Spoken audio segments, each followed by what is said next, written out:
One of the strangest things I notice in Call of Dragons is how quickly players decide a hero is dead.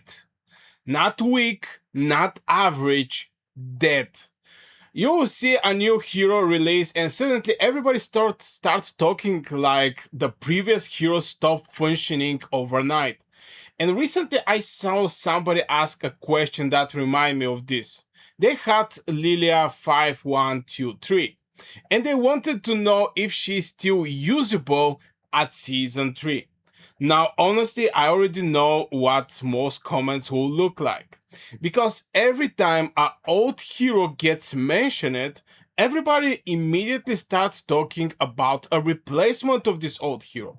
Somebody starts talking about newer heroes, somebody starts talking about the whales, and before long, everybody is discussing what the player should build next. But what surprised me was the actual answer. The answer wasn't no, the answer was yes, if that's what you have.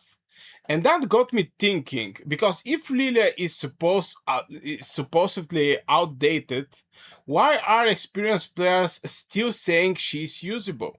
What are they seeing that many players aren't? When I first started playing, I had a very simple way of judging the heroes. I look at the tier list. If a hero moved down, I assume the hero became bad. Honestly, I think a lot of players do that. A hero gets power creep, a hero drops a tier, a new hero appears, and suddenly everybody act like the old heroes should be deleted from the account.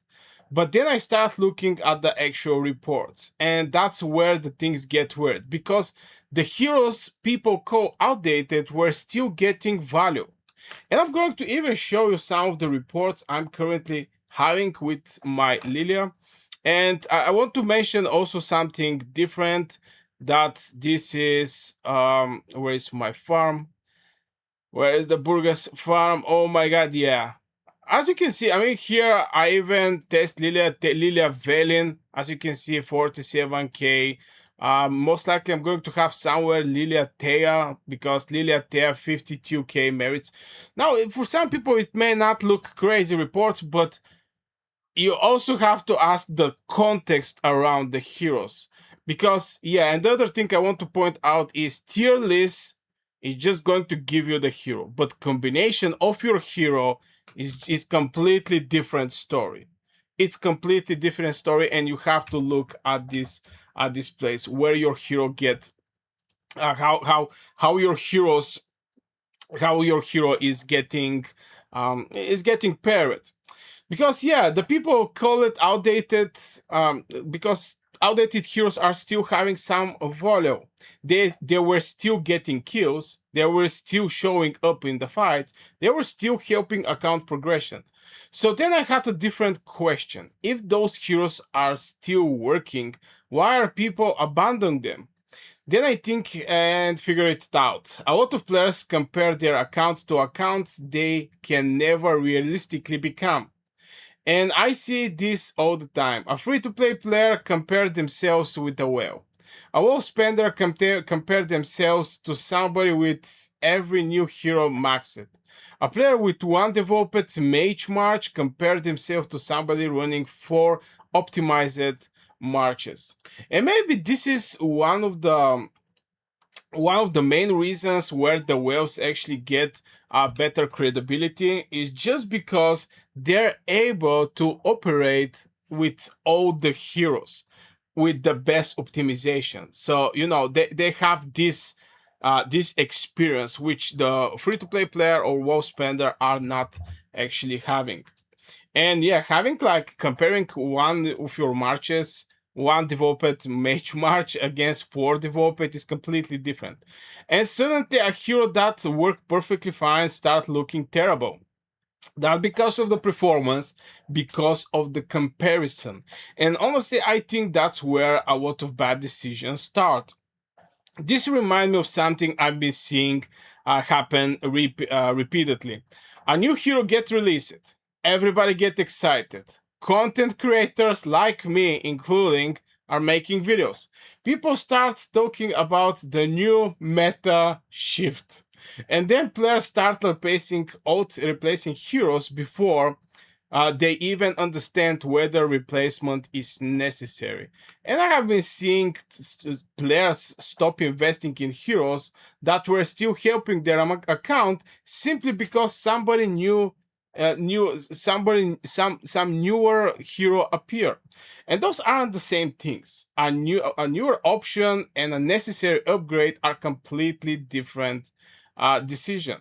Then things get more interesting because I start asking myself what actually determines whether our hero is usable. Is it our age? Is it the release date?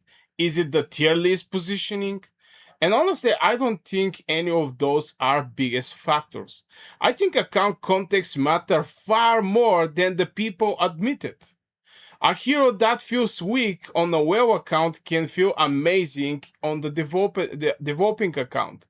A hero that isn't optimal can still be the best option available. And I think many players ignore this distinction. Then I notice another pattern. Players often treat hero decisions like there are only two options. Either a hero is amazing or a hero is useless. There is no middle ground. But Call Dragons isn't really played that way. Most accounts are built around what they already own. So you cannot actually build around, let's say, Kuma if you don't have Kuma. Obviously, Kuma, everybody's going to have Kuma since it's from the Wiki spin. So, even free-to-play players can have it easily. I mean, I don't say they cannot have other heroes, but yeah. If you don't have the hero, what kind of build you're going to build around the hero that you don't have? So yeah, it's mostly what the account is owning, what is having. Most players don't wake up with every hero available. Most players have to work with the investment they already made. And suddenly the question changes. The question isn't what's the strongest mage hero in the game. The question becomes what's the strongest mage hero for my account right now. And that's much more harder question.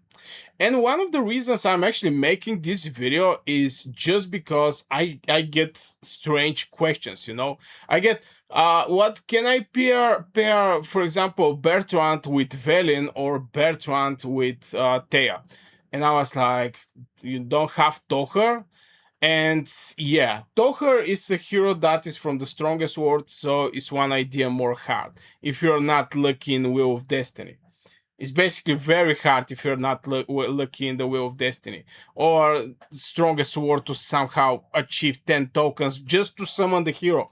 So then I realized that many people are just not having all of the heroes. Me, as a WoW spender, I have access to all of the heroes in the game. But free-to-play players, for example, may not have this access. But anyway, then I start thinking about Lilia specifically. Because I don't think the biggest mistake players make is keeping Lilia. I think the biggest mistake is replacing her without a plan. I have been seeing players abandon a developed hero because they heard somebody say the hero was outdated.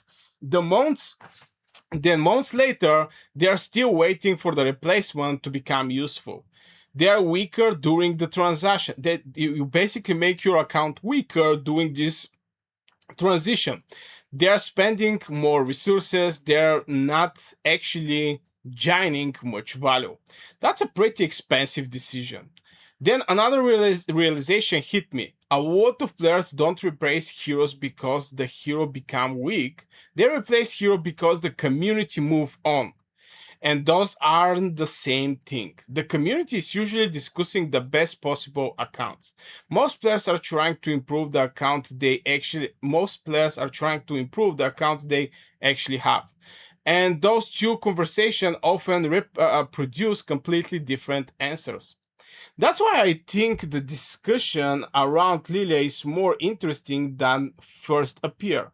Because it's not really about the Lilia, it's about how players evaluate value. It's about understanding the difference between outdated and unusable. And it's about understanding the difference between optional and sufficient. And I think a lot of players incidentally hurt their progression because they confuse those things. because a hero doesn't need to be the best hero in the game to worth using. And a hero doesn't become useless just because something stronger exists. I'm curious what you think.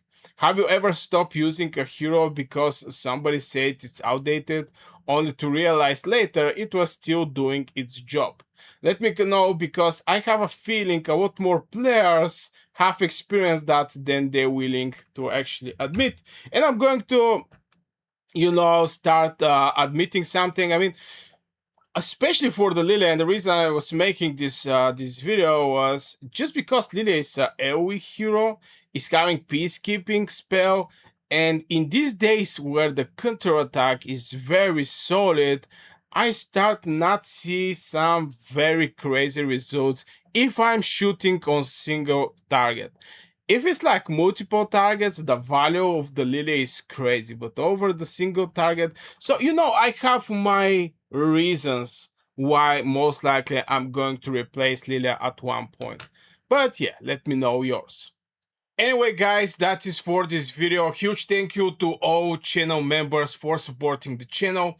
If you do like to support the channel as well, you can check out the join button below. Members get early access to videos, exclusive content, member shoutouts, and Warwords member can reach me out directly for strategy and account advices. Thank you very much for watching, and see you in the next one.